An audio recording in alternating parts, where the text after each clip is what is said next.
Russia has slammed the U.S. for obstructing a loan by the International Monetary Fund to Iran and Syria amid the coronavirus pandemic. Russia's Deputy Foreign Minister Alexander Punkin underlined the difficulties faced by low-income countries, saying they do not have access to facilities and resources enjoyed by developed countries.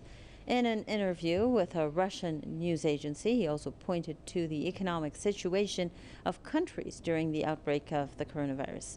The Central Bank of Iran asked the IMF for a $5 billion emergency funding to combat COVID-19 in the country. However, the U.S., the IMF's largest shareholder, has voted against the loan to Tehran.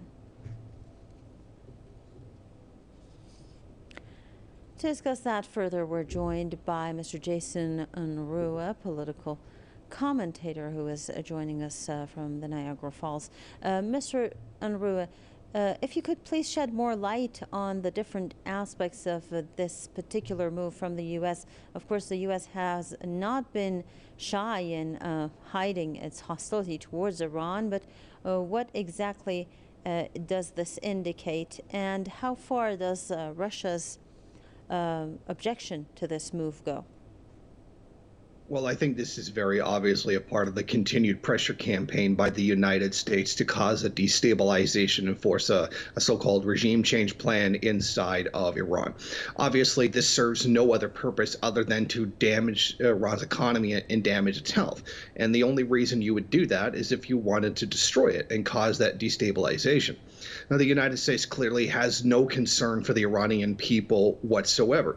Even people with, a most basic sense of morals would allow Iran to get whatever it needs in order to deal with this outbreak that is vastly affecting the world. And in fact, given that the United States has such a small percentage of the world's population, has 26% of the COVID deaths, you would think that they would understand the most in this situation, yet they very, very clearly do not.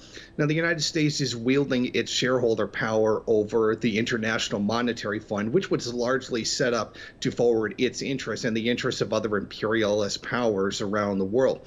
Now, Russia has obviously a certain moral objection to this and has every reason to oppose this. But the problem is that Russia does not wield the kind of power inside the monetary fund that the United States does. It is simply unconscionable what the United States is doing. But of course, they set this system up in order to forward their own interests, and that makes combating it at any point extremely difficult. I mean, basically, this isn't even just in Russia's interest. I mean, this is in the interest of basically everyone in the world who doesn't want this disease to be the tremendous threat to humanity that it is. But once again, we are seeing the goals of the United States and the heartlessness of its leadership seeking to destroy Iran in this case. I mean, we've seen part of the U.S.'s attack on Iran has been to cripple it financially by attacking it through the banking sector, which is extremely important when dealing with, settling debts internationally and engaging in international trade. So this really is just a continuation of that. However, this is taken to a very significant different level when you're talking about hindering people's ability to get the money necessary in order to obtain what's necessary to fight the current treatment. In my opinion, and I'm certain in the opinion of many other people, that this is frankly a crime against humanity. If this isn't a deliberate attempt to kill innocent and vulnerable people, then frankly, I don't know what is. And it's something that the international community definitely, if they have any conscience whatsoever, should step up and do something about it. Thank you very much, Mr. Jason Unruhe, political commentator out of Ontario.